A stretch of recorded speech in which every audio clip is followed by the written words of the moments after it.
Ladies and gentlemen, we're very excited to welcome to the show. Anytime something with The Walking Dead comes around, we all jump at the chance to talk to anybody and everybody who's willing to talk to us about this show. And this is no different. We're excited to have Michael Cudlitz on the show. You know him as Abraham. And Season 6, Part 2, or B? 6B? 6B? Is that what they call it? Yeah, both. I've been hearing both, so I kind of like Part 2. This is so great. You're doing the press tour. The season's done, right? Like as far as your shooting, we shoot. The show shoots from May, first week in May, till the third week in November. So they get us home before Thanksgiving. Oh, wow. So you've known everything that's been going on for like 3 months now. Yeah, exactly. Which is great because when we start talking about it again, it literally is all new to us. Well, we're hoping that you fare well in this season. Oh, I'm fine. Because it starts off... he says flippantly. So, yeah, right. He's killed in the last 15 minutes. Exactly. The first 15 seconds. He lied to us. I hate when they do that. Words. Yeah, my shake, character. Shake at the sky. Curse you! Old man yells at cloud. Exactly. So the start to the Season 6B, very intense, sort of starting where 6A ended. But this is what I'm trying to find out. That opening sequence wasn't part of the last episode. It was like a bonus thing. Like it was like an after the credits scene with Sasha, Daryl, and Abraham when they confront the saviors, or if they're calling them that in the show. But yes, the bikers. The bikers, yeah. For now, you drive up with a tanker there, and they have the road blocked, and they said everything you own belongs to Negan. Yep. And that's where it stops. Damn it. Right. Yeah. So, okay, now we know he exists, even though Jeffrey Dean Morgan told us that he exists. Yes, exactly. Have you got a chance to work with Jeffrey yet? Yeah, he's incredible. Like you have scenes where you're interacting with him personally? Not just in a group setting? Yeah, maybe. Okay. You had to think about that. No, I had to think about whether I could answer it or not. Yeah, he was great. He was so excited when we got a chance to talk to him. It was funny because he came in right for The Good Wife. Yeah. And right as he was coming in for The Good Wife, it just got blurted out that he was cast as Negan. So, of course, everybody's like, screw The Good Wife. Let's talk about Negan. Yeah. And we did. And he said that there were some negotiations going on between the production company that owns and runs The Walking Dead and with AMC as far as the language goes, the language barrier. They were trying to expand the barrier to fit what would be more Negan from the comic book and his dialogue to bring into the TV show. Is there a possibility of that happening? Maybe in some ways. That honestly, that's like just becomes legal stuff at a certain point. And it becomes, I think that there's the FCC stuff is very different. It's not. I don't even know. I don't think basic cable is, because it's not a pay channel, but it's basic cable. I don't think they're ruled. Yeah, I think they and especially you're on at night. After that safe harbor hour. I think it's like self-monitoring at a certain point where you sort of say these are the parameters we're going to follow, and we're going to have this certain audience, and then the audience over years knows what to expect from your brand. And then if you start dropping F-bombs, it's gonna hurt other properties you own. So it affects the whole network. I mean, you can't just for this one thing, we're going to do it. It's like you have to do it and become whatever that makes you become and own it. Is it more self-policing, or is it more that, look, the sponsors may not go for this and we'll lose the money that way? I think it's both. I think what you just said go hand in hand. Self-policing so you can keep the sponsors. Gotcha. I think that it's the price of doing business, and there are certain things that are still considered taboo. Right. Like I was on the Southland before this on NBC, a network. And at the end of an episode, the pilot episode, I look to the rookie and I say, "You gonna be a pussy?" And I can say that, right? And that's like completely acceptable. But I cannot look at the specific genitalia that word refers to. Yeah, and say that. Yeah, because that's not even in the scene. Why is he just saying that? Exactly, he's random. Look at that pussy. Yeah, that's not in the script there. Yeah, so it's interesting how it is and how it's things that are perceived a certain way and things that are just legally not allowed to happen.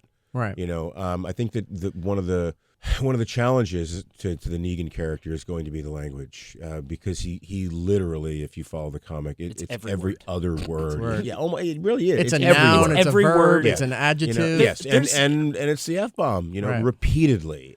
But I think it can be done. I think it can be done effectively. I think we saw it in NYPD Blue. Right. Sipowicz. You would swear, thinking back on NYPD Blue, that he swore up a storm.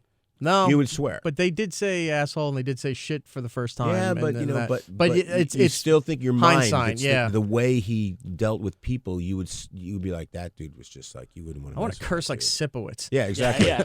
Exactly. Well, you've had some experience with this because Southland was an NBC property at first, but then they dropped it and it was picked up by TNT. Yes. So it got to expand a bit while being on TNT. Well, yeah, it got focused and shrunk and expanded at the same time. They cut half our cast. So we lost half our cast. Unfortunately, that happens. Yeah. Bought a tremendously talented cast, and then but they were able to focus more specifically on the stories of these individual characters because the cast got smaller. We weren't given any more verbal freedom so far as what we were able to say and what we weren't able to say, but the way we were able to execute it changed because there were certain things that NBC wouldn't allow us to do. If we were bleeping out the F-bomb, it had to sort of be on the back of the head, so it was implied that it was said, whereas if it was bleeped out on TNT, you could actually see the person, right? See the mouth, or at least they didn't take movies and have to broadcast it on the networks, and they put the wrong words in there just to cover up. Yeah, when you meet a stranger in the Alps. Yeah, It's like, what? You stupid mother pickle. Yeah, What? It's not even what does that mean? There was a Die Hard one where he calls him Mother Falcon, and they're like, "There's no one in that movie named Falcon." Yeah, and that's not even an insult. Exactly. It's like I think sometimes people who have to edit those things find it so ridiculous that they're like, we're going to put the most ridiculous thing. We're not even going to pretend. Here's a new movie. We're going to let their mind go to exactly what it is. Well, I was kind of convinced that the mother dick line, they threw in dick because they thought they took out fucker, like from that Abraham says. I was just like, maybe he said fucker and they just threw in dick because it's a little softer. No, we did something that I was, it's just funny to read. They flipped something around that you actually are allowed to say, but they just flipped it. I'll think of it in a second. And I just thought it was genius because your mind just slams on its brakes when you hear it. You're like, what the hell was that? And that could be a T-shirt. Yeah, I was going to say, like the mother dick son line. of a dick. Son of a dick. Because I could say son of a bitch. Yeah. And you're so like, why would you not? But it's genius because it literally is a new curse word. It's like a new phrase. And right.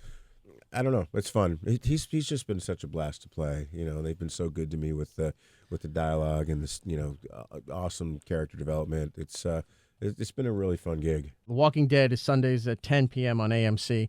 Let's talk about Abraham as far as this new season here. He's pretty badass. My favorite was the grocery store scene. I think that's everybody's. Yeah. And the only thing that really made it awesome was that he didn't regret doing it. He just regretted that somebody saw him do it. Yeah. He's like, they shouldn't have seen that. He's Oh, well, his family I'm going to go over here.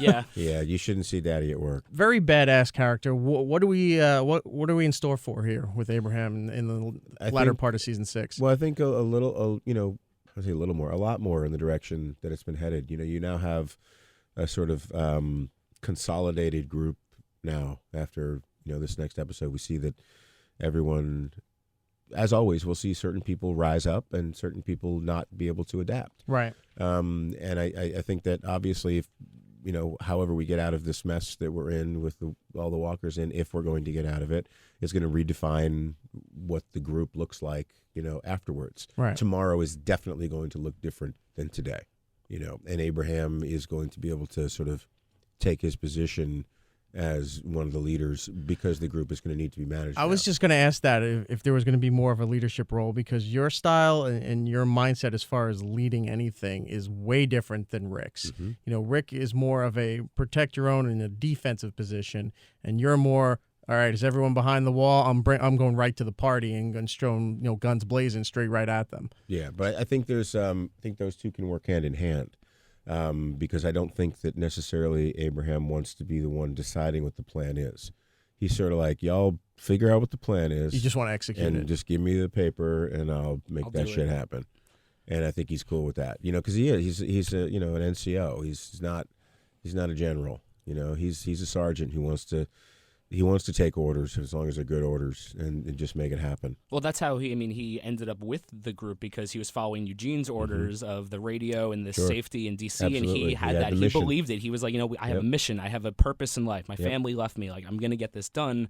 And then when he found out it wasn't real, you could see just the emotional, like, just loss from Abraham. Well, he literally had the life sucked out of him. Yeah, he literally had the life sucked out of him, and he's just been through such an emotional journey of, like, losing his family and then having a mission and then losing that again, and now we see him in possibly a romantic maybe situation with Sasha in a way. Like, I don't know. There was some eyes being thrown around that last finale. A little bit. And he's got that nice new suit. So I don't know. Who doesn't like a man in uniform? Some hands under the table. Yeah. Exactly. So it's just like I'm just really interested to see where he's going to keep going on this emotional journey. Yes. I can tell you where he's going. Well, yeah. Well, we know that. Playing Abraham, is any of that character in you, or is that really, testing your acting chops and saying, all right, I got to be something that's completely not me? I think we all, in any role that we do, there's a piece of us that is either that, or we imagine ourselves as that, but a small piece, and what is typically larger in our personality is not the thing that we're playing. Sometimes you get something that's very, very close to you. John Cooper in Southland was someone who was actually very far from me, but there are elements of me. I think the compassionate part was how I was able to sort of get the audience to sort of fall in love with John, and get people, and sort of change hearts and minds about what people may or may not perceive what a gay male is in society, because it was like, people were denying. They were like just vehemently denying. There's like no way this character could be gay, because, well, the truth of the matter is you don't think he could be gay because you have a perception of what this character is, and I've made you fall in love with him, and now you're pissed off. He's not fruity enough. That's not exactly. gay to me. Exactly. There's John Wayne. John Wayne was, it's like, okay, we get it. He's drinking whiskey. Yeah, exactly. So I think there are pieces of me in Abraham, but I am not. Sometimes I wish I was Abraham. I mean, Abraham, it's just like straight up, like he's going straight through it. There's no agenda, there's no subtext, there's no, well, if I do this, maybe this will happen. It's like, no, I'm going to go do that thing I want to do. And even if it means doing, I'm going over here. I'm killing that. Yes, exactly. He's like, why does he keep telling us? But he doesn't. But that's the thing. He's not even gonna. He's just gonna do it. Know. And I admire that in him, because there's no filter. Like, even that whole scene where he's having fun, just killing the zombies and laughing and just like bashing their heads, like, it's just like bloodlust, having fun. Like, and everyone else is looking at me like, what a lunatic, and you're like, I'm just blowing off some steam. I'm just, this is what I got to do. Like, might as well have fun. Absolutely. If that's how he has fun, let me ask you this then. I saw on your Twitter account not too long ago, you saw AC/DC in Las Vegas, right? Yeah. Now, if they had the music budget for this, if they could do some kind of killing montage or traveling montage for Abraham, what music would you want playing while you're just, like you just said, going there and, swinging the bat and axe, the gun, everything? What music would you want playing while you're just, having fun? You know what? I'd have to sort of refer back to like Apocalypse Now. Okay. And go, and it had this really cool swing between sort of classical music and, just awesome 70s rock. I think everything, if something's juxtaposed, I think it's awesome. So I'm gonna have to go firm with the soundtrack for Priscilla, Queen of the Desert. Nice. That's gay enough. There you go. That's a great answer. I honestly did not expect that. I'm thinking, Metallica or Sabbath or something by heavy. Metallica. Going full on. Hell's disco. Bells, maybe, something. Yeah. No, it's just it's the juxtaposition of all that blood, and it's just, who doesn't like a little Donna Summer? Yeah.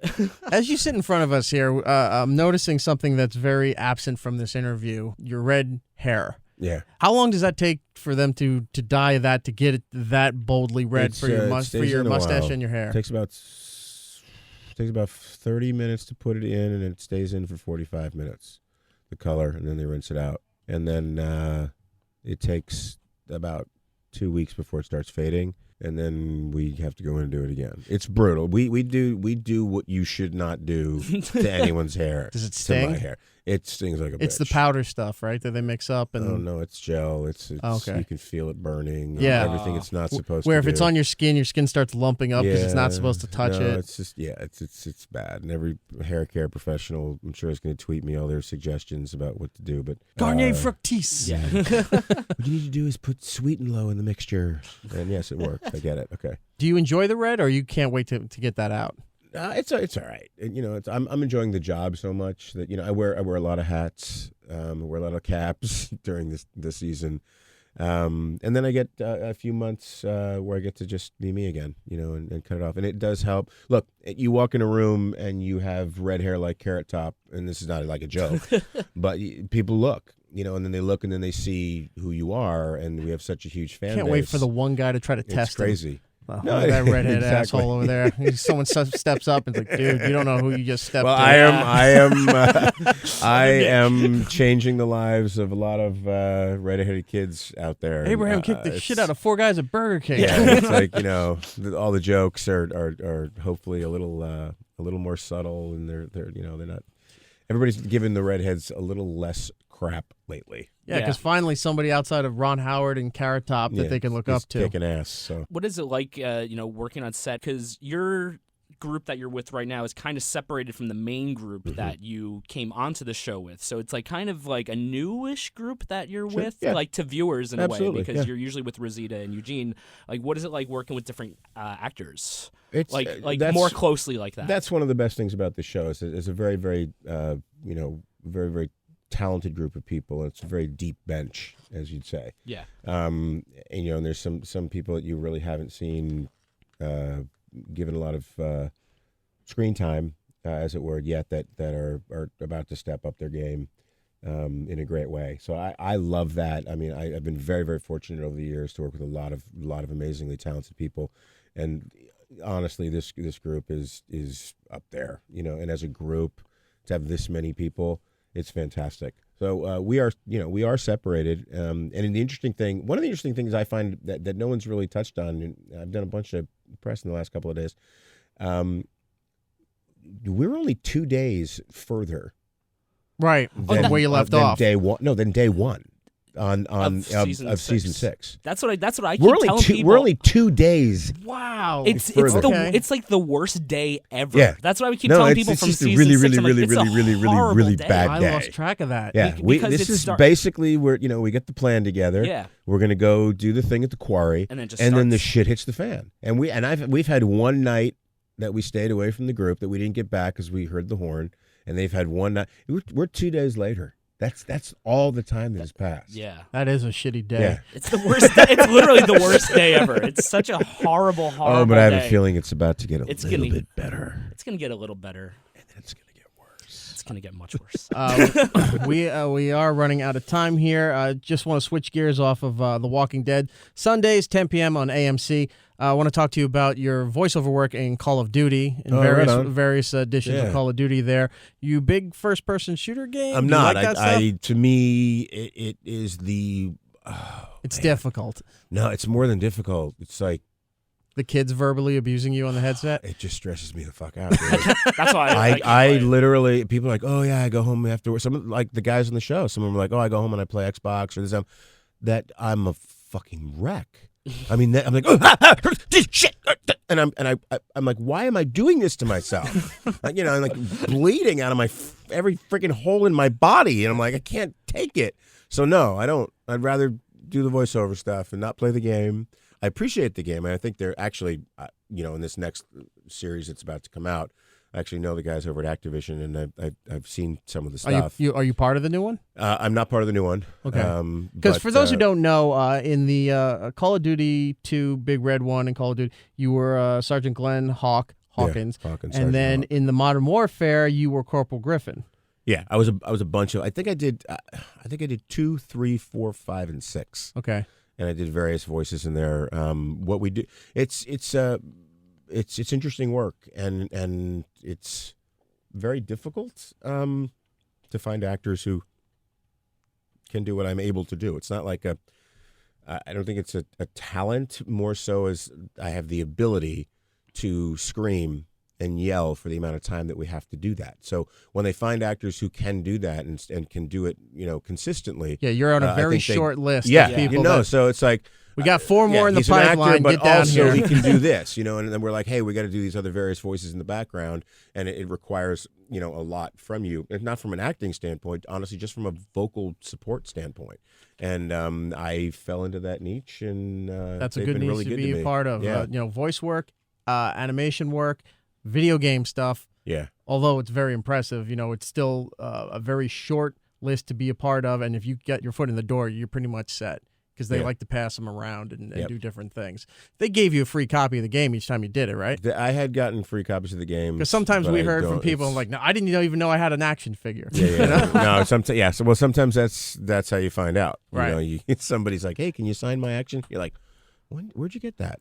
I can't tell you how many times I've said to people, where'd you get that? Like, I want to get one of those. No, exactly. I want a little chibi from Hawaiian Hot Tropics or whatever it's called. I haven't seen these. Well, It's been out I'm in for that months. same boat right now because and I'm killing myself because I forgot. I'm a huge Funko Pop fan, and I forgot to go pick up your Funko Pop because that's what I always do, and I'll have to just get it next time you're around. Oh, no problem. And you should go out there and get it too because he may or may not be here for season 7. We don't know how it's going to turn out. So I get may it. not be here for episode 10. Oh no, The Walking Dead on AMC. It's a 3-person funeral, possibly. Oh my God, is that the best part about the show? Is just like throwing out fake spoilers? Like, I'm the gonna best die part- tomorrow. You know what the best part of That's the show, where you should be a nervous wreck, not Call of Duty. Nah, it's all good. It's we all know we're gonna die at some point. The best part about it is actually seeing what the fans take and run with, and how they, it's literally like paparazzi news all the time. They take one little fact that is an actual fact, and they run with it and twist it up. And usually it's not even usually, always it's so wrong, and it's fun. But they have a great time with it. So I would argue that we have the most enthusiastic fans of any TV show out there. The Walking Dead, Sundays, 10 p.m. on AMC. We are officially out of time. Michael Cudlitz, your Twitter is what? It's just your last name? Just Cudlitz. Cudlitz. That's great. Send him I'm some sure love that on I'm there. pissing off the rest of my family because I've taken over our name as basically the social media for me. Hey, you're the more important one right now. No, You're paying the bills. No. Michael Cudlitz, thank you. Next time you're in New York, let's talk about some of your other stuff there too, along with Walking Dead. And we didn't even get to. I wanted to explore Southland a little bit, but next time. All good. All right, take care. Look forward to it, guys. Thanks.